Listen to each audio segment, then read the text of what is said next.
Olá, olá, boa noite. Boa noite. Boa noite a todos.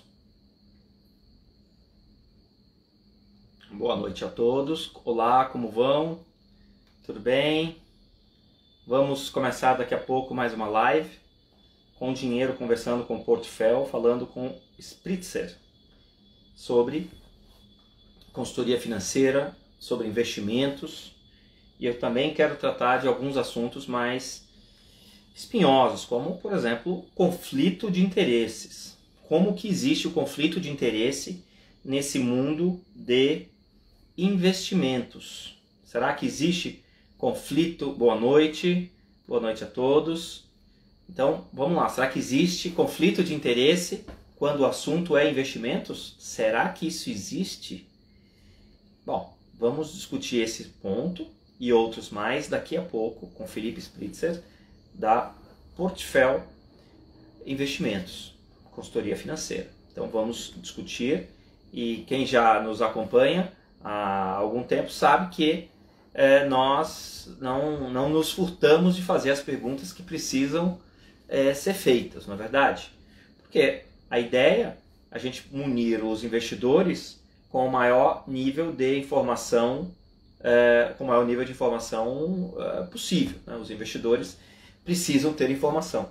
Essa semana que passou, eu coloquei uma espécie de pesquisa no Twitter, no Rafael Pasquarelli do Twitter, em que eu perguntava qual que era a principal fonte de informação dos investidores que acompanhavam, que me acompanham no Twitter, né? Então eu coloquei lá como alternativa rede social, livro, guru, sei lá, faculdade.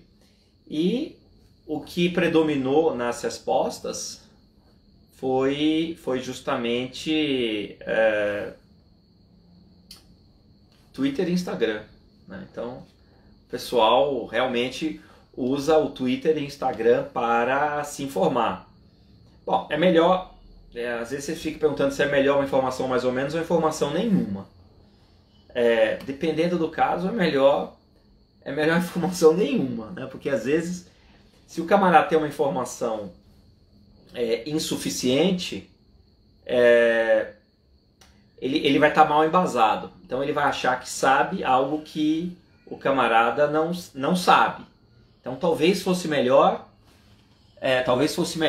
o camarada não saber nada, certo? Porque ele não vai ter tanta coragem assim de fazer besteira com o próprio dinheiro. Ainda essa semana, na verdade, final de semana passada, eu recebi um WhatsApp de um sobrinho meu que, puxa vida, ele morou uma boa parte da vida dele fora do Brasil. E ele perguntou para mim sobre certo IPO, se ele deveria entrar. E ele comentou assim, que eu vi uma matéria no Instagram, sobre esse IPO, não vou dizer o nome, e eu queria saber se valia a pena, né? Então, olha a fonte de informação. O camarada teve a informação pelo Instagram. Como vai? Tudo bem, Spritzer? Fala, Rafael, tudo tranquilo? Falei certo ou falei errado? Tá certo, tá certo. Pouca gente acerta de primeira. Então eu estava falando que eu fiz uma pesquisa final da semana passada sobre qual é a principal fonte de informação dos investidores. Obviamente não é uma amostragem, não é uma pesquisa que se usa de método científico, porque é só quem me acompanha no Twitter. E o que ganhou, a principal fonte de informação é a rede social, não é verdade? Então tinha lá a rede social, assessor, gerente, livros, sistemas, e o que ganhou assim por larga margem foi a rede social. Boa noite. Tudo bem com você? Boa noite. Tudo tranquilo por aí. Tudo ótimo. Boa noite a todo mundo que está assistindo aqui também. Isso, que a gente vai gravar isso vai ficar no IGTV e depois o pessoal acompanha em outras oportunidades. Mas eu queria que você se apresentasse a Portfel, e eu queria que você já emendasse falando de onde o investidor deve buscar informação e onde ele deve desconfiar da informação. Então, a bola é sua. Excelente, ótima pergunta. Primeiramente, boa noite a todos. Rafael, muito obrigado pelo convite. É um prazer enorme estar aqui falando com você. Sou um fã irremediável, tanto de você quanto da plataforma que eu já uso há alguns anos, né, com dinheiro. Gosto bastante, sou um usuário assíduo da ferramenta. E me apresentando um pouquinho, para quem não me conhece, sou Felipe Spritzer, eu sou o fundador da Portfel Consultoria, que é uma consultoria de valores imobiliários, né? Então, como consultoria, depois eu posso até entrar um pouquinho e explicar o que é mais, né? Mas a gente atua atendendo pessoas físicas e jurídicas a investirem melhor os seus recursos financeiros, obviamente sempre de acordo com o perfil de cada investidor. Hoje a gente tem um pouquinho mais de 500 milhões de reais sobre consultoria, está mais ou menos esse montante. Obviamente que com o mercado volátil, né, o montante vai variando ali dia a dia, né? E a gente como consultoria, como eu falei, assim, a gente gosta bastante desse segmento de finanças, de educação financeira. A Portfel hoje ela atua em alguns segmentos, né? Então, obviamente, como eu mencionei, e o core da empresa é a própria consultoria financeira, consultoria de valores imobiliários. A gente tem como missão, né, ajudar na divulgação da educação financeira de qualidade, sem conflitos de interesse. Né? A gente tem um curso chamado Investimentos Inteligentes, né, que a gente vai desde o básico do básico da matemática financeira até como, de fato, montar uma carteira otimizada, né, tomando cuidado falando sobre viés, de finanças comportamentais. São quase 40 horas de conteúdo gratuito no YouTube. A gente vem divulgando toda terça e quinta uma aula nova, então desde julho, né, em janeiro deve finalizar, onde a gente, inclusive, mostra bastante funcionalidade com dinheiro, né, que ajudou bastante a gente na pesquisa. Então, a gente tem o core, que é a consultoria, né, a gente tem a parte de educação financeira, que é 100% gratuita e faz parte do nosso pensamento. Né? A gente acredita que para a sociedade ser melhor, todo mundo tem que ter uma educação financeira de qualidade e sem conflitos de interesse, que eu vou voltar daqui a pouquinho até para responder sobre a sua pergunta de onde buscar informações. Né? E por último, a gente também lançou recentemente, em meados de julho, um fundo de investimento. Né? Na verdade, nós somos a consultoria do fundo, que se chama Carteira Moderada Portfel, em conjunto com a Warren, a corretora. Né? E a ideia desse fundo, também visando democratizar o acesso a melhores investimentos, era o que acontece. Nós temos muitos investidores, alguns com patrimônio muito elevado e outros com patrimônio um pouco menor. E algumas pessoas têm recursos ainda menores para investir e muitas vezes acabam não entrando na consultoria. Né? Só que eu gostaria de poder levar para essas pessoas a mesma carteira, ou pelo menos algo similar à carteira de um investidor milionário, né? De um investidor qualificado ou profissional, obviamente que dentro das restrições que a própria CVM impõe. Né? E aí a gente criou o fundo Carteira Moderada Portfel, que tem aplicação mínima de R$1, né? E a ideia é que ela copie, né, ou se inspire na carteira de um investidor moderado, né, que tem mais recursos. Então, é uma carteira que pode investir em produtos estruturados, tem uma parte vai para FDICs, uma parte vai para hedge funds lá fora, né, uma parte em ações. Então, ela copia, né, a nossa ideia de carteira moderada, né, um pouquinho em renda fixa, ações e aí por diante. E aí já, obviamente, eu vou falando aqui, se alguém tiver alguma dúvida, pode interromper, tá, pessoal? Pode falar alguma coisa aí, eu super tranquilo para responder qualquer coisa.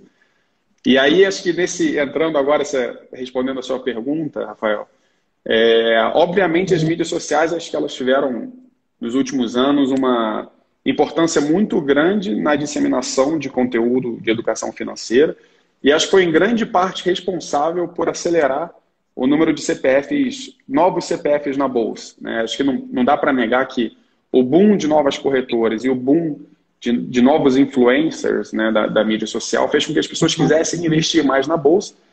E isso, por um lado, é ótimo. Né? É muito bom ter cada vez mais pessoas educadas financeiramente, mas tem o lado negativo também da história. Né? Qual é o lado negativo? Infelizmente, uma das coisas que mais se vende hoje, que é mais fácil de vender, acho que é da própria natureza do ser humano, são sonhos.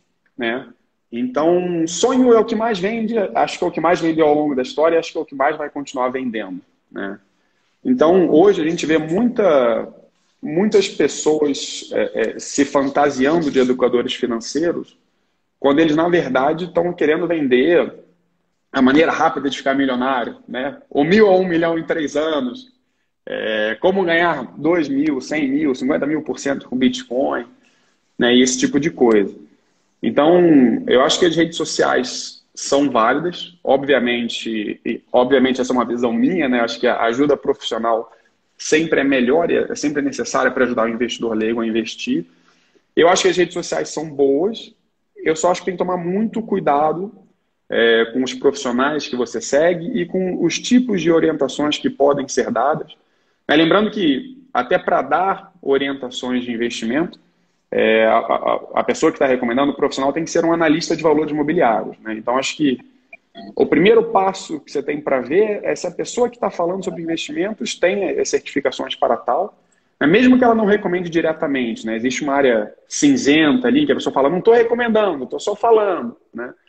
Então, acho que tem que ter esse primeiro cuidado. Obviamente, tomar cuidado com pessoas que têm um interesse por trás, né? Então, a pessoa que está representando uma instituição, alguma coisa, não estou falando que é ruim, né? Estou falando que se a pessoa representa alguma instituição, naturalmente os interesses dessa instituição vão estar por trás das recomendações. Pode ser que o profissional seja super alinhado, como pode também mais ou menos, né? Então, eu acho que tem que ter uma visão um pouco mais afastada, né? Não está tão apaixonado por nenhuma recomendação, por nenhum influencer especificamente. Mas acho que com o tempo e se habituando e vendo aqueles que parecem ter opiniões mais sérias e mais isentas, seria o caminho mais adequado, né, de se procurar.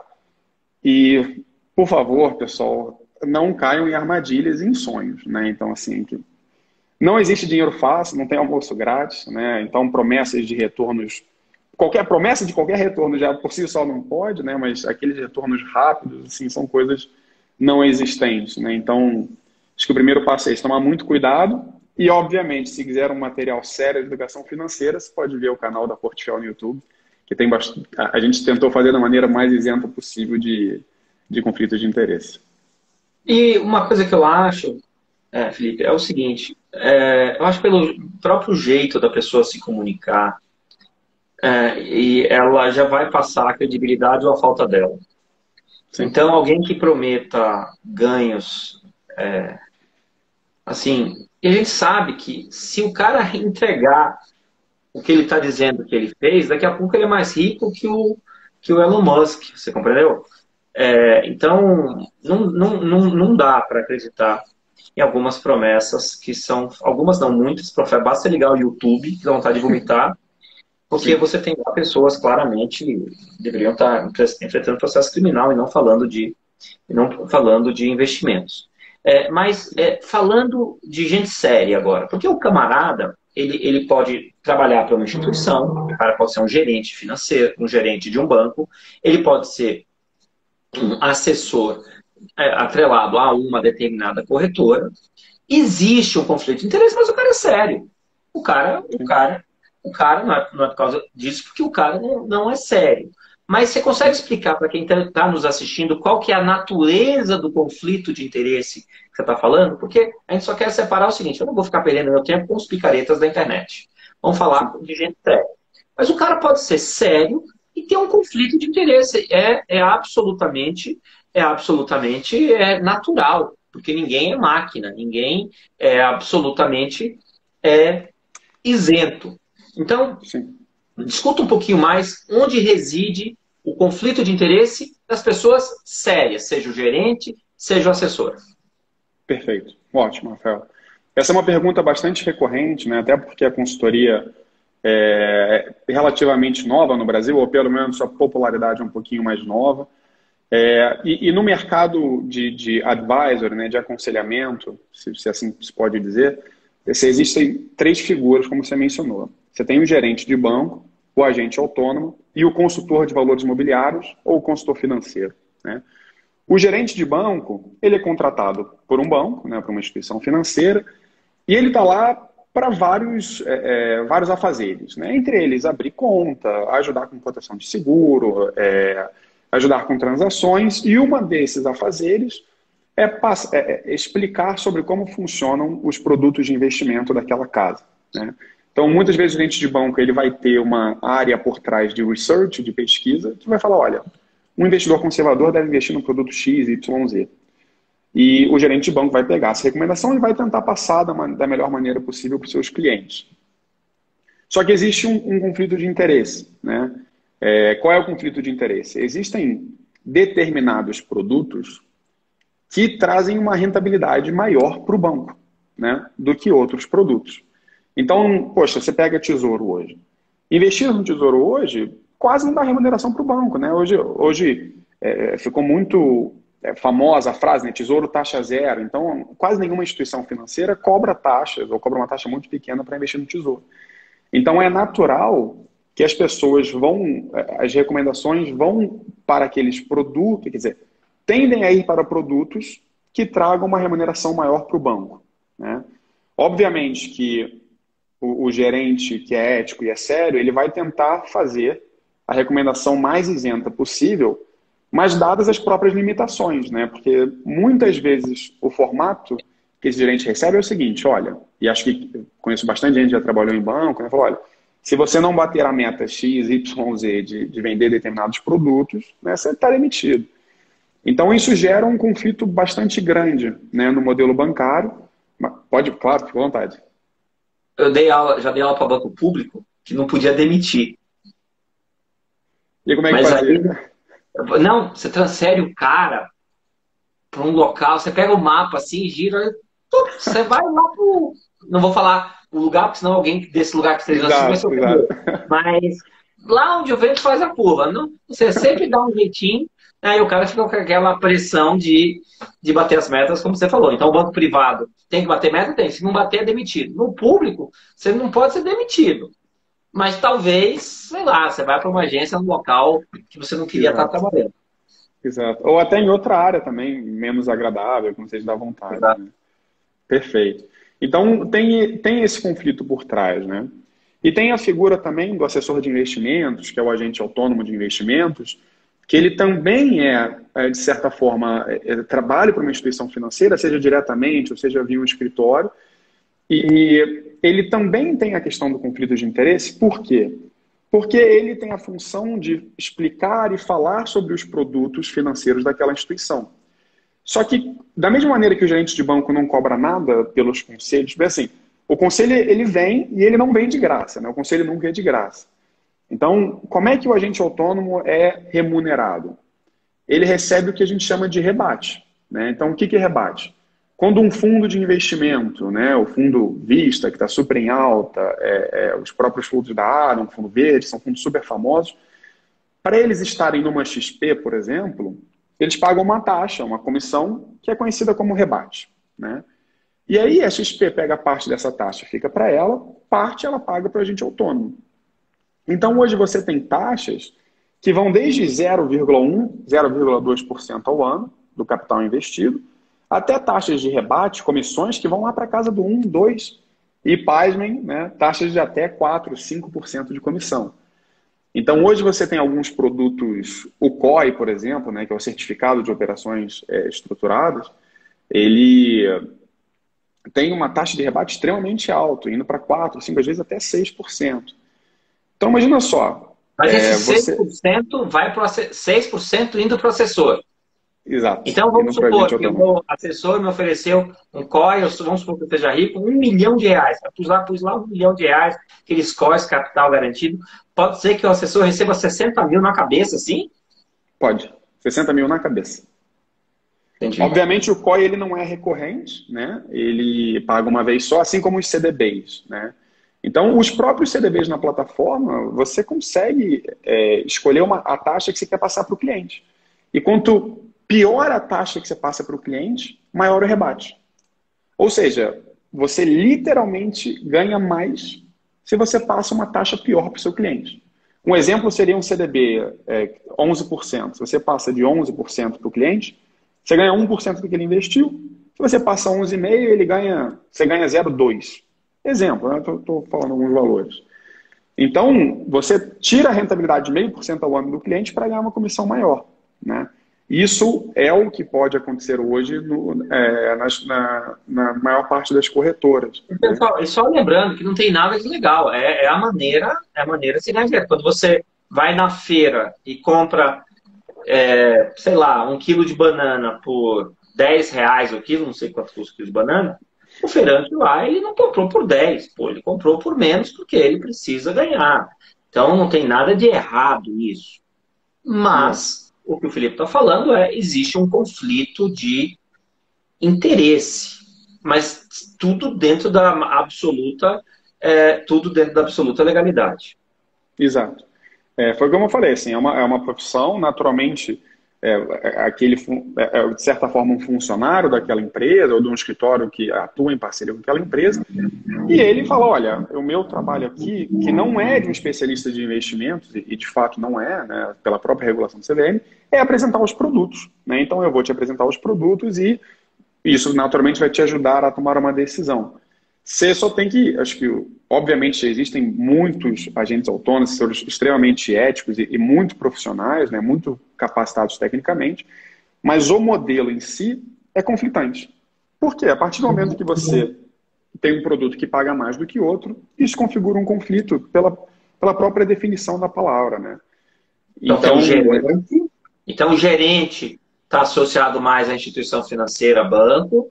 Tem um assessor que está mais ligado, vamos supor, uma corretora, uma plataforma. Exato. Né? E nenhum dos dois manda o boleto para o cliente, né? Não, exatamente. E os dois, naturalmente, eles vão ter a sua remuneração atrelada à venda de produtos e comissões, né? E aí, de um tempo para cá, a CVM ela criou, né, renovou a classe que se chama consultor de valores imobiliários, né? Então, por que essa classe foi criada? Por que ela é tão importante? Por que ela tem tomado cada vez mais espaço nesse novo cenário de recomendação de investimentos?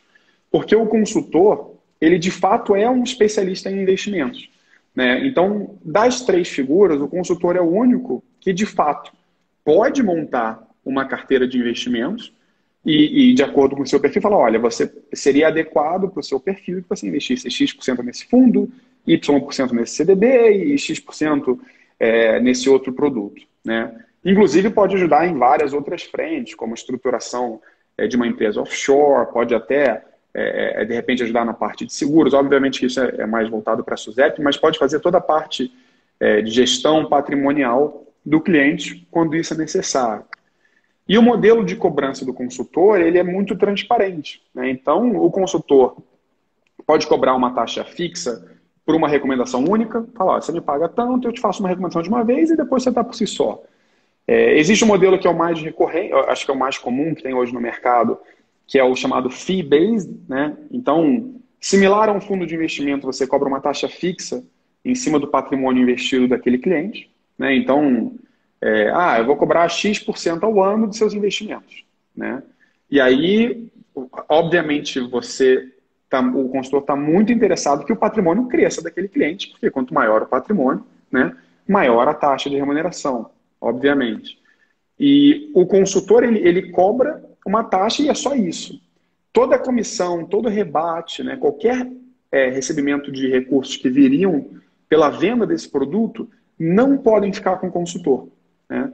Então, o que acontece hoje na Portfel, por exemplo? Nós temos clientes em várias instituições, né? A gente tem clientes na Itaú, na XP, na Warren, na Orama. Só que em algumas instituições nós somos parceiros plugados. Então a gente consegue devolver todo o rebate, toda a comissão para o cliente. Então, assim, eu falei, olha, te recomendo que você invista no fundo X. A pessoa vai e investe no fundo X. E aí esse fundo dá uma comissão, né, que iria para o agente autônomo, por exemplo. No caso da Portfel, essa comissão volta para a conta do cliente. Então, assim, a gente cobra uma taxa, só que muitas comissões voltam. E em alguns cenários, a comissão é tão boa que ela faz com que a consultoria fique de graça ou perto de ficar de graça, só com a volta desses recursos, né? Então, a CVM criou a classe de consultores justamente para tentar montar um modelo que fosse mais alinhado e livres de conflitos de interesse, né? E é uma classe que, ao mesmo tempo, é um especialista que pode atender o cliente e falar, olha, seu perfil é tal, você precisa disso. que trabalha também com aspectos de educação financeira e psicológico do cliente. Então, é um trabalho muito completo. E acho que ainda vale a pena mencionar o funcionamento de outros países, né, como a Inglaterra e os Estados Unidos, que são praticamente os hubs financeiros do mundo, né, especialmente a Inglaterra. Se você pegar a Inglaterra, na década passada, eles proibiram o modelo commission-based, né, que é o modelo de comissões. Então, hoje, esse modelo que funciona no Brasil, que é basicamente hoje o modelo de assessoria de investimentos, ele é proibido na Inglaterra. Tamanho é o conflito de interesse que o modelo pode causar, né? Se você pegar nos Estados Unidos, mais de 70%, 80% dos consultores financeiros trabalham com uma taxa fixa, da mesma maneira que a consultoria de valores imobiliários aqui no Brasil trabalha.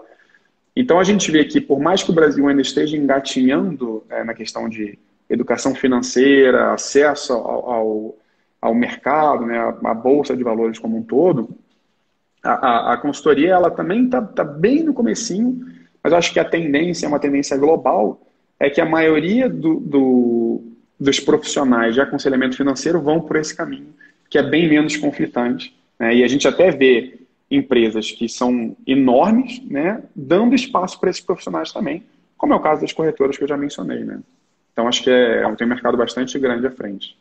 Entendi. Agora, você como uma Portfel, como uma consultoria de investimentos, ou seja, ela não recebe rebates dos fundos, todo o rebate que tiver vai para a conta do cliente. Do cliente. E o que acontece se o cliente quiser investir num produto de uma corretora que não tem acordo com você? Isto é, esse rebate vai ficar com a própria corretora, não é isso? Sim, exatamente. Hoje, como eu falei, a gente tem clientes em várias instituições financeiras, né? As instituições financeiras que nós somos parceiros facilita tanto o trabalho operacional, né? A gente fala, olha, investe aqui, você envia um push, aparece lá, a Portfel recomendou o produto tal, você clica e investe. Agora, em instituições que nós não somos... Isso é no app que você falou, certo? No app de cada corretora, né? Tá. Então, por exemplo, a XP, a gente é plugado na XP, você tem uma conta na XP. Aí fala assim, eu sugiro que você invista 100 mil no fundo Y. Aí eu posso te enviar uma sugestão pelo próprio app da XP e você dá um ok e esse dinheiro investe. Obviamente, não é só a XP que a gente é plugado, existem outras corretoras também, mas foi só um exemplo mais conhecido, né? E para as instituições que a gente não é parceiro, obviamente a gente não consegue fazer isso, né? Eu não consigo hoje, por mais que eu tenha clientes que investam no Itaú, eu não consigo enviar uma mensagem para ele investir pelo Itaú. A gente tem uma relação muito boa, inclusive com gerentes de bancos. Acho que é até legal falar isso, porque alguns gerentes de bancos que atendem os nossos clientes nessas instituições são super parceiros. Eles avisam de novos produtos que estão no banco, quais são as melhores taxas, né? Então, a gente, em alguns casos, tem até uma relação de sinergia com o gerente de banco de determinada instituição. Então, por exemplo, se você tem 100 mil reais e está investindo no Itaú, a gente já tem o nosso trabalho, os nossos especialistas aqui dentro procuram os melhores produtos no Itaú, né? Obviamente também os gerentes de banco ajudam nesse trabalho, e a gente usa um consolidador de carteiras para justamente falar, olha, se você investiu X mil reais no fundo Y na data Z, né, a gente coloca no consolidador como a própria com dinheiro, né? E aí o investidor ele consegue acompanhar o investimento dele em várias plataformas.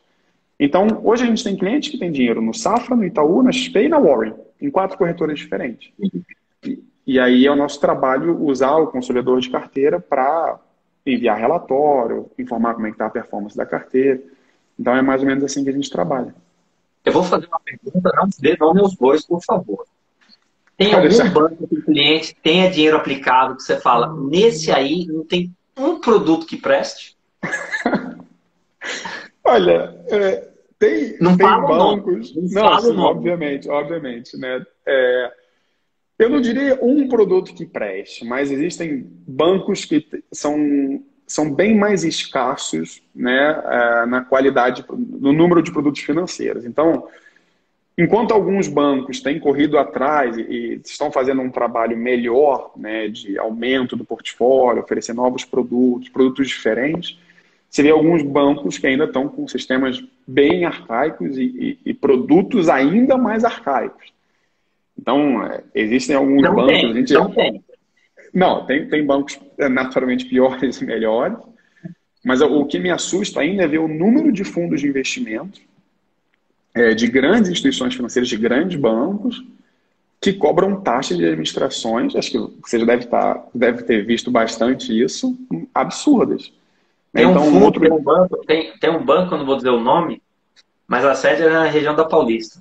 O cara tem a coragem de cobrar 8,5% de taxa de administração no fundo de ações. 8,5%.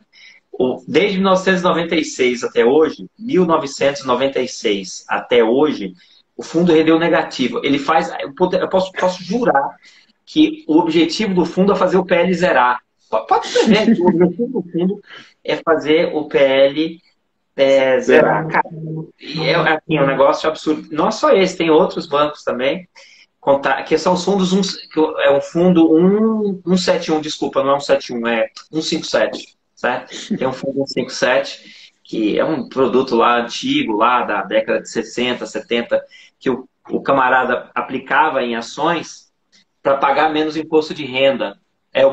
Não é nem monoação, viu? O Vitor está falando, não é nem monoação. Mas tem um fundo desse 157, de um banco, não vou dizer o nome, que 30% da carteira, o cara cobrou 8% de administração, 8%. 30% da carteira desse fundo são ações do próprio banco. Você está entendendo? Então, assim, a cara de pau assim é gigante, gigante, gigante, gigante. Por isso que as pessoas têm que tomar cuidado mesmo, né? Tem que tomar cuidado. Mas eu gostei muito da sua explicação, foi muito didática. Então, a gente tem o gerente do banco. Eu converso com o gerente do banco.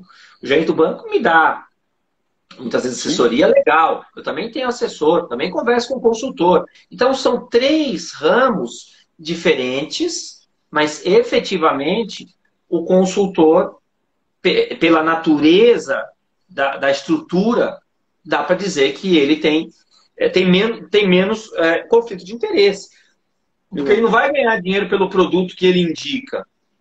Ele vai ganhar dinheiro, vamos supor, X% do patrimônio, não importa onde isso está aplicado. O que seria muito grave é um consultor receber um rebate e não repassar para o cliente. Mas eu acho que nem dá, né? Porque já vai direto para a conta do cliente, não é isso? Pelo menos nas instituições que a gente está plugado, sim. Eu não conheço ainda nenhuma corretora que dá para a conta do consultor e o consultor devolve para o cliente. Até porque seria ineficiente, né? Então, e às vezes poderia até ter bitributação. Então, pelo menos até onde eu sei o modelo que eu conheço cai direto na conta do cliente e isso é muito melhor, assim, é óbvio. A gente não tem trabalho, não tem bitributação e fica tudo mais transparente. E isso que você falou é verdade. E eu ia falar eu não vi de 8,5%, eu vi de 8%. E eu vi também alguns fundos de 4%, em que o banco era um fundo de ações, em que ele cobrava 4% para investir no próprio ETF. Né? Então, assim, ele cobrava dobrado. Uma vez no ETF, tudo bem, ETF é uma taxa baixa, e outra vez pelo fundo. E aí, quando você vai ver o ticket médio, acho que o que mais incomoda também é que você vai ver que o ticket médio desses fundos, das pessoas que investem lá, é muito baixo. Às vezes é um ticket de R$200, R$500, R$1.000. Ou seja, uma pessoa que tem poucos recursos financeiros, ou pelo menos está investindo pouco ali, e muitas vezes, pela falta de conhecimento financeiro, é incentivado a investir num produto que tem uma taxa altíssima. Né? Então, isso é bastante ruim, né? E até esse é um dos motivos da gente tentar divulgar tanto conteúdo, né? Artigos, vídeos, de maneira gratuita, para tentar melhorar esse trabalho, né? Tentar melhorar a educação financeira como um todo. Eu tenho cabelo branco, né? Então, eu sou um pouquinho mais velho que você. Mas pelo menos você tem, né? É verdade. Você tem razão. Mas o que eu ia dizer é o seguinte. Na minha época, logo que eu me formei, e até bem recentemente, a qualidade do produto que era oferecido para o cliente era inversamente proporcional. A qualidade era diretamente proporcional à profundidade do bolso do cliente. Sim. Então, se o cliente era do private, ele tinha produtos muito bons. Sim. Se o cliente era do varejão, ele tinha um produto com altíssima taxa de administração. Ainda existe um pouco disso ou hoje está bem democratizado? Fora a questão de regulação, mesmo que você tenha 5 mil, 10 mil, você consegue comprar os mesmos produtos de alguém de 10 milhões? Fala um pouquinho disso, por favor. Tá. A minha impressão é que melhorou, mas ainda está longe de ser o ideal. Assim, acho que o número de fundos que a gente vê... basta você ver que os fundos com os maiores números de cotistas do Brasil, aí você pega filtro por fundo de ação, pega os maiores... Tem fundo que tem 800 mil cotistas, né? Esses fundos têm taxas de 4%. Então, os números... Bancão, né? É de bancão, né? Então, os Bancão. números indicam que quanto menor o seu ticket, se você fizer uma relação ali, parece que quanto menor o seu ticket, pior vão ser os produtos, né? Então, ainda parece ser isso, né? Então, obviamente, acho que esse ponto que não é relacionado à regulação acontece ainda. Acho que vai demorar para melhorar, mas tem caminhado para isso. Inclusive, o nosso fundo foi criado para isso, né? Dar acesso a pessoas com R$ 1 para investir. E também tem o ponto de vista dos tickets mínimos dos investimentos, né? Então, aqui na Portfel, a gente gosta muito de trabalhar com classes alternativas como Private Equity, por exemplo. O fundo de Private Equity, além de ser para investidor profissional, na grande maioria das vezes, muitas vezes tem ticket mínimo de 10 milhões, 5 milhões, 1 milhão. Complica, né? Tem surgido novos fundos, né, que são, às vezes, para investidor qualificado, tem uma estrutura diferente, tem um ticket mínimo diferente, mas ainda é muito restritivo. Então, acho que tanto do ponto de vista de não ter interesse do banco em oferecer, quer dizer, do conflito, né, do bancão de oferecer um fundo pior para quem tem menos recursos, quanto do ponto de vista de que alguns fundos precisam ter um patrimônio muito grande para investir, né? Então, obviamente, é uma das coisas que a gente tem trabalhado para tentar melhorar, mas eu acho que ainda tem um longo caminho pela frente antes de ter um mercado mais igualitário no acesso aos investimentos, né? Entendi. Agora, fala mais se esse produto da Portfel, desse fundo da Portfel, você usou a palavra moderado ou estou enganado? Exato. O Isso. fundo... Fala Pode mais falar. sobre ele e eu queria que você abordasse o seguinte, quando que ele começou, como que ele está indo, como que está a aceitação dele no mercado. Eu acho que você falou que ele está sendo distribuído pela Warren, não é? Se eu estiver enganado, você me Exato. corrija. Então, Exato. fala mais desse produto. Tá bem. O fundo, ele foi criado justamente porque quem me conhece sabe que eu sou muito diligente e muito metódico. E eu ficava muito incomodado de não poder dar o mesmo nível de recomendação de investimento para uma pessoa com 10 milhões do que, às vezes, para um amigo que tem 50 mil, né? Isso me corroía, por exemplo. Ela ficava, tem Pô, seu produtos amigo mais ótimos. pobre só tem 50 mil, Felipe? Seu amigo mais pobre só tem 50 mil. Não, mas tudo bem, mas continua aí. Não, só um exemplo, né? Bom. E aí eu falei assim, poxa, eu não consigo dar a mesma recomendação para esses dois investidores e isso me incomoda, né? Obviamente, primeiro por motivos de investimento mínimo em fundos, por motivos regulatórios, né? O investidor que tem 10 milhões é profissional, o investidor que tem 1 milhão é qualificado e que tem menos é só investidor geral. Então isso já tira muito acesso de produtos muito bons que você tem no mercado, que inclusive às vezes tem um ticket pequeno, né? Os amigos do Felipe são diferentes. Se não tivesse, vai ser amigo. Quanto você vai 50 mil? Não é meu amigo. Brincadeira. Sim, obviamente. Então, tem a questão regulatória, tem a questão de ticket mínimo, tem a questão de rebalanceamento de carteira. Então, às vezes, é muito difícil fazer o rebalanceamento para a pessoa que tem menos recursos, né? Então, eu ficava muito incomodado. Era uma coisa que realmente me dava uma dor. E eu falei assim, como a gente pode resolver isso? A gente ficou bastante tempo pensando na maneira. A gente conversou com a Warren, que é uma parceira de longa data. Aí a gente deu a sugestão de montar esse fundo em conjunto. Então, naturalmente, a Warren é a gestora, a Portfel é a consultora do fundo, né? E quando esse fundo foi criado, o que a gente pensa? Fala assim, poxa, vamos tentar montar uma... A maioria dos nossos investidores hoje são moderados, tá? Então, você tem naturalmente uma parcela de investidores conservadores, que é menor, uma parcela de investidores agressivos, que também é pequena, e acho que a grande maioria fica ali no range entre moderado, moderado com pé no agressivo e moderado com pé no conservador, né? Então, assim, vamos montar um fundo que permita que esses investidores com menos recursos tenham acesso a uma boa carteira, que seja diversificada, que seja facilmente rebalanceável, porque tem aportes constantes, né? Que tem acesso a produtos muitas vezes exclusivos só para investidores institucionais, né? Que tem o que é legal do fundo. Um fundo para investidor geral, até 20% do patrimônio dele pode aplicar em produtos para investidores qualificados. Né? Então, por mais que você que tem menos de 1 milhão não possa acessar alguns produtos, o fundo pode até 20%. Né? E é uma parcela significativa da carteira.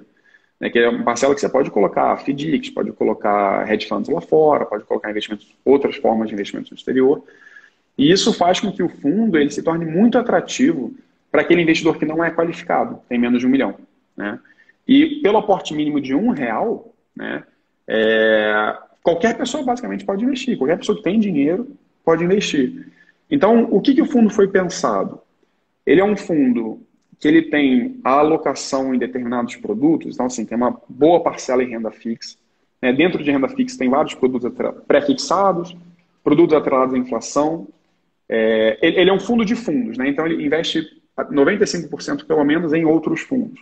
Então a gente investe em fundos que pegam títulos, fundos que pegam títulos high yield, títulos do Tesouro, pegam FDICs. A gente tem fundos de investimento no exterior. Nós temos fundos multimercado, muitos dos quais têm o ticket mínimo mais alto e muitas vezes não é acessível para o investidor pequeno. A gente tem fundos de ações. Então, hoje a gente tem vários produtos lá dentro e que toda essa composição, né, ela foi pensada para ser uma carteira moderada. Né? Ou seja, uma carteira que a gente espera que no longo prazo vá superar tranquilamente o CDI, mesmo em períodos de alta, até porque boa parte dos produtos são produtos high yield atrelado ao CDI. Né? A gente espera também bater, obviamente que esse foi um período de inflação um pouco atípica, né? Mas a gente espera bater bastante bem a inflação no longo prazo. Como eu falei, ele é um fundo, por ter uma estratégia um pouco diferente de alocar uma boa parte em produtos estruturados, né, em FDICs, ele é um fundo de resgate D mais 60. Então, você demora 60 dias para ter seu dinheiro depois de pedir o resgate. Por quê? Porque isso permite que a gente acesse estratégias um pouco mais complexas. Ou seja, não é um fundo de liquidez. Ou seja, não é um fundo de reserva de liquidez. Não é um fundo de reserva de liquidez, não é um fundo adequado para o investidor conservador, é um fundo para o investidor moderado.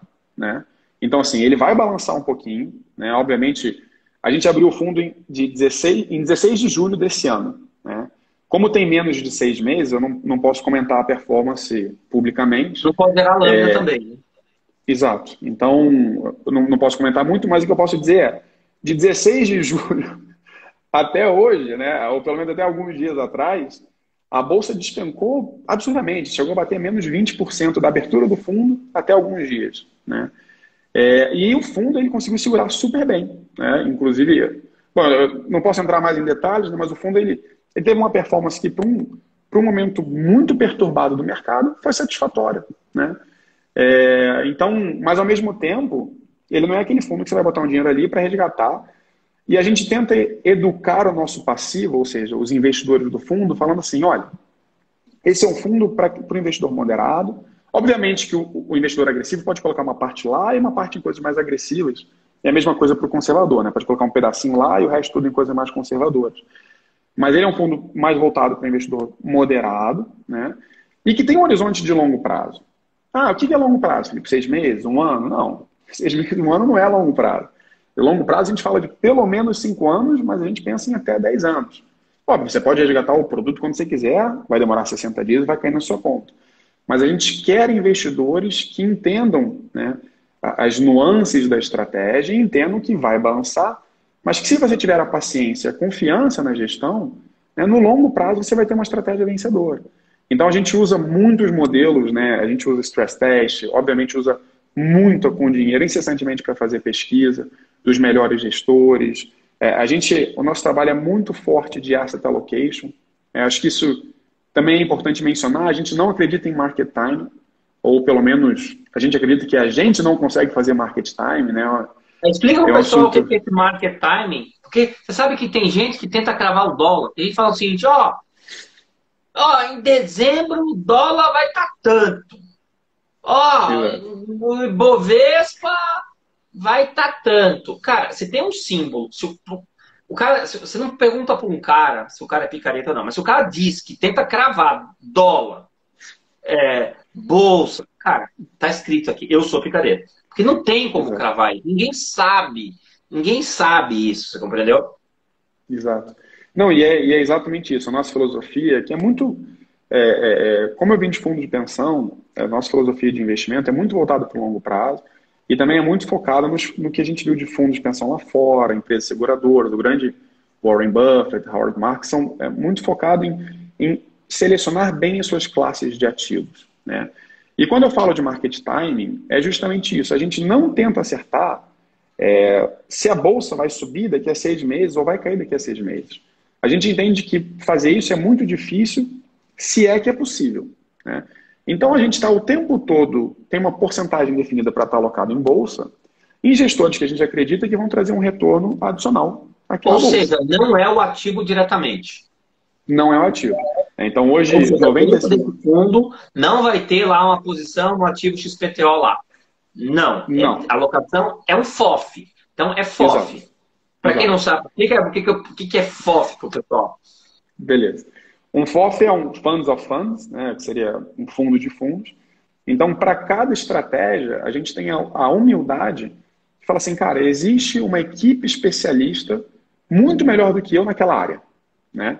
Então, assim, existe uma pessoa extremamente qualificada, uma equipe super qualificada para selecionar os melhores ativos, as melhores ações no Brasil, as melhores ações small caps no Brasil, as melhores ações lá fora, os melhores papéis de renda fixa aqui dentro. E a gente faz o mix ainda de algumas estruturas passivas, né? Então, obviamente, a gente gosta de misturar entre fundos passivos e fundos de gestão ativa, no que a gente faz Uhum. sentido. E aí, voltando à questão do market timing, na última live que eu fiz, porque todo mês a gente divulga o resultado das carteiras portfólio, que não é o fundo, a carteira seria a carteira Eu das entendi. pessoas físicas, né? Entendi. Mas se fala carteira administrada ou tem outro nome? Não é carteira administrada porque essa é um modelo teórico, né? A gente tem aqui dentro do nosso research, fala, olha, o investidor conservador tem que ter X, tantos por cento no fundo tal, tal. A gente monta uma carteira teórica e divulga os resultados todo mês, Você tem né? uma carteira teórica por perfil do investidor. Exato, né? Então, por exemplo, existe a carteira do investidor de 1 milhão moderado, a carteira de 1 milhão agressivo, carteira de 100 mil moderado, né? E cada uma tem suas respectivas restrições, né?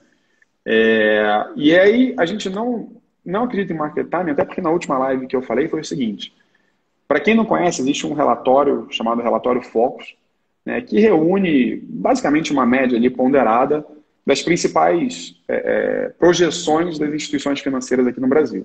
Então pega a opinião do Itaú Asset, do BTG, né, de várias outras instituições, de quanto eles acham que vai estar o IPCA, a Selic, o dólar, né, até o próximo ano. E aí, quando você pega o primeiro relatório Focus de 2021, é bizarra a diferença. A inflação projetada era na casa de 3%.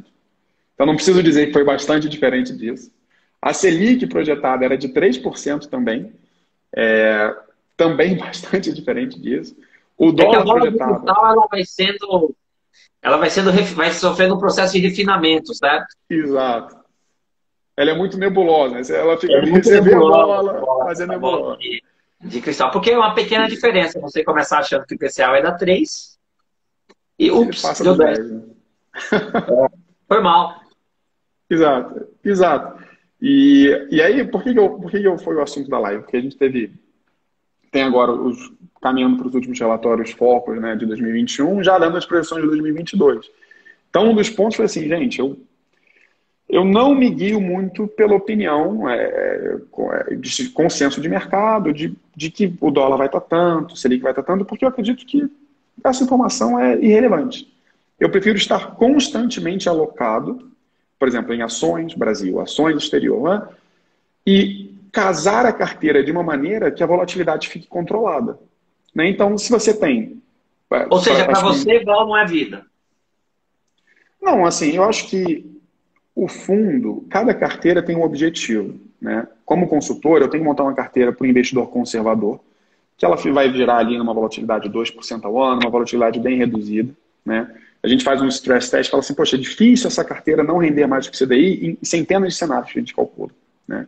Tá. Aí você tem a carteira moderada, ela é uma casa lida já dos 4%, 6%, que ela tem um pouquinho mais de pimenta. Então, assim, o investidor tem que entender que vai ter mês negativo, vai ter mês mais positivo. A tendência é que, em períodos mais longos, ela se dê bem. E você tem a carteira mais agressiva, né, que aí sim é para o investidor que voa a vida. É que tem uma Mas é de grande... quanto? Quanto é essa volatilidade? Ela também não é tão absurda, a gente estima ali, fica na casa de 8% a 10%, né, dependendo do Não, não momento é do mercado. absurda, mas não é absurda. Eu acho que nem se enquadra aí nesse caso envolve vida, porque é Exato, 8 a 10%, a gente está falando ao ano, certo? exato, 8, exato. 10% ao ano. E esse é um conceito a ser explorado, assim, porque não é difícil, né? E essa questão da volatilidade, ou seja, se eu estiver errado, você me corrija. Muitas vezes você Claro. passa um questionário para o cliente, e se você perguntar direto para ele, ó, você é conservador, moderado ou arrojado, eu acho que o investidor vai dizer que é moderado, porque ele vai pensar assim, conservador é muito molenga, arrojado também não sou, mas não é assim que faz o questionário, não é? Porque você faz um monte Exato. de pergunta indireta para, no final das contas, saber se ele é conservador, moderado ou arrojado, e de acordo com o perfil, você colocar uma volatilidade máxima para a carteira dele. Tem a ver com o que eu Exato. falei ou é diferente? Não, é perfeito, né? A gente fala que o consultor, ele tem um caráter consultivo. Então, qual é meu papel? É conhecer o cliente e falar assim, olha, você tem um caminho A, B e o C, né? Eu entendo que para você o melhor caminho é o A. E vou dar todos os motivos, né? Por exemplo, o cara conservador, para você seguir o caminho A. Obviamente que a pessoa vai tomar a decisão dela, de como ela quer seguir. Mas a gente recomenda que você seja, por exemplo, conservador. E é muito interessante que você falou do perfil moderado. De fato, é uma coisa que acontece bastante. Mas ainda tem um além que depende do momento de mercado. Então, se você pegar, por exemplo, no final de 2019, em que a gente veio de 2017, 2018, 2019 com bolsa em alta, Todo mundo é arrojado. todo mundo, sem exceção, todo mundo é arrojado. Então, eu falo assim, não, eu vi que a bolsa subiu 30%, 40%, eu vi que fundo X subiu não sei quantos por cento, eu quero isso para mim. Então, um dos nossos trabalhos, e acho que isso foi muito bem feito, né, que foi quando a consultoria estava começando ali no final de 19, comecinho de 20, a gente estressava bastante os clientes no ponto de vista assim, olha, se a bolsa se comportar de tal maneira, como é que você vai reagir? Caiu 30%, 40%. Ah, não. Também não sou tão agressivo assim. E se for assim, e aí você vai estressando os clientes, eu acho que isso foi um dos pontos fundamentais Mas não pode para a fazer gente uma ter pergunta passado a crise. certeira. Você é conservador arrojado. Tem que ir comer pelas beiradas, não é isso? Exato, exatamente isso. E acho que isso e a diversificação com ativos no exterior foi fundamental para a gente passar ileso 2020. Óbvio que teve uma volatilidade ali bastante grande, né, no período de 2020, que não março. tem volatilidade, o Exato, cara é um bunda, né? exato. E Mas eu acho fico que foi impressionado fundamental. com várias pessoas na rede social falam, não, eu aconselhei todo mundo a zerar em janeiro, fevereiro. O cara tinha bola de cristal. Exato. Ele fala várias coisas, vários tweets, aí apaga os que deram errado, né? Deixa só os que deram certo. É muito comum você pegar livro de finanças que você fala o seguinte, se eu fosse uma grande gestora, cara, cria todo ano 15 fundos com estratégias completamente diferentes. Aí no outro ano, de novo, de novo, de novo, de novo, de novo, de novo. Na medida que alguns vão mal você descontinua o fundo. Cara, vai ter pelo menos um fundo, já que você atua com tantas estratégias diferentes, que vai vencer. Por isso eu fiz um estudo uma vez da quantidade de fundos descontinuados por gestora. Uhum. Eu vou preferir a gestora que, pô, o cara não teve tanto fundo assim. Os fundos estão sempre os mesmos. Agora você vê que o cara. Aí tem a gestora que muda de nome, né? O cara tenta um negócio dar errado, aí vai lá, muda de nome, muda e muda e muda e muda. E aí é ruim, né? Porque o cara Exato. tá tirando para tudo quanto é lado. Aí muitas vezes tem gestoras, tem uma gestora de ações que eu gosto, não vou falar o nome, nem é minha cliente, viu? Nem é minha cliente. E o cara é pequenininho, mas, cara, eu faço um monte de ranking, o cara tá sempre lá. Quantos fundos o cara tem? Um. isso eu acho legal, né? Porque mostra que o cara é focado e não está tirando para tudo quanto é lado. E se você é humilde, como você falou, né? Pô, não tenta você montar carteira. Pô, investe no cara, o cara é especialista, não é isso? Exato, exato. Tem uma equipe que passa 16 horas por dia pesquisando, décadas de experiência, né? Então, a gente fala assim, a nossa especialidade é o asset allocation, né? É a consultoria, entender o perfil do investidor, e a gente escolhe o especialista de cada área, e são muitas áreas, né? Acho que isso é até um ponto importante, né? Assim, o pessoal fala muito de ações e tesouro, mas tem uma infinidade de outras classes de ativo, né? Então, a nossa especialidade é escolher exatamente qual vai ser cada classe adequada para aquele investidor e qual o gestor, né? Então, é Você muito se isso que você sente falou. confortável se eu perguntar para você se você já considera o Bitcoin uma classe de ativo? Bitcoin ou criptomoedas? Ou se você não se sentir confortável, tranquilo. Não, eu considero sim, tá? Eu acho que cripto é um assunto bastante em voga hoje em dia, então a gente tem que mencionar. Inclusive, eu tenho live gravada no YouTube com o pessoal da Hashdex, bastante interessante, falando um pouquinho sobre cripto. E indo um pouco além também do criptoativo, né? Da Bitcoin, por exemplo, entender que o cripto, né, ou pelo menos toda a tecnologia de blockchain, vai além dos investimentos, né? Mas passando um pouco disso, eu acho que cripto, sim, é uma classe de ativos. Eu acho que, diferente do que as pessoas pensam, tem que tomar muito cuidado, né? Então, assim, poxa, os investidores são mais conservadores, moderados. Assim, a gente hoje, basicamente, não recomenda alocação, né, nessa classe de ativos.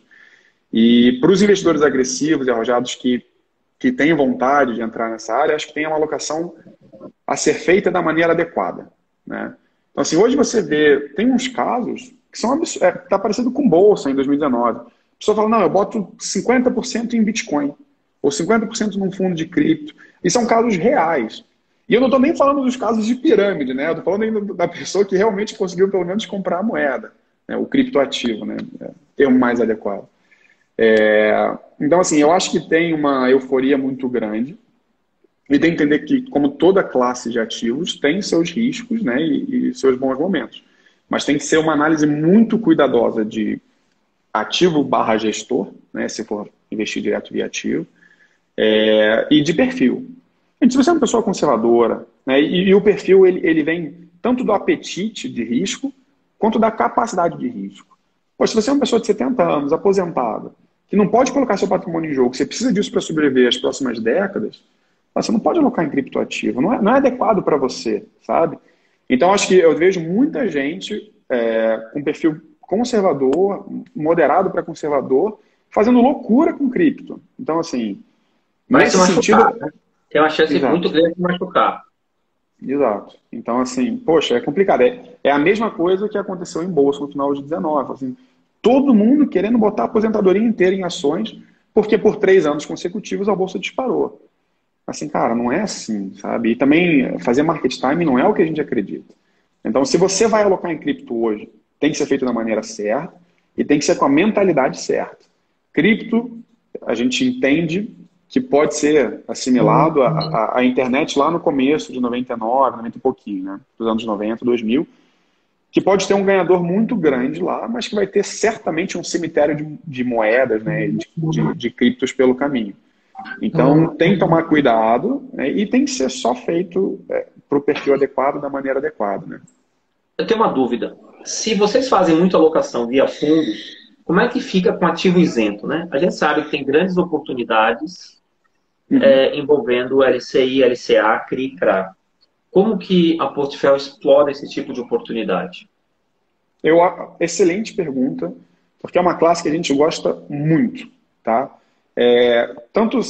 Eu falei de fundos, porque o fundo ele aloca via fundos, né? Mas para a pessoa física, as nossas carteiras, especialmente dependendo do perfil, tem uma grande parcela de alocação em CDBs, LCIs, LCAs, e até agora o formato mais recente, que são os LIGs, né? Então, hoje, assim, pelo menos na semana passada, a gente chegou a ver CDBs que pagam IPCA mais 6,5%, IPCA mais 7%, CDBs pagando 14% ao ano. Isso, estou falando dados de semana passada, né? Pode falar. Felipe, eu tenho 23 segundos aqui. Antes de acabar. Isso. A gente vai Então, ter que dar um fechamento, a gente vai ter que marcar uma outra. Você tem 15 segundos para dar um fechamento. Eu peço tá desculpa. bom. Não, tranquilo. Poxa, passou super rápido. Queria agradecer a presença. Rafael, muito obrigado. Foi um ótimo bate-papo. E, por favor, pessoal, quem quiser mais informações, pode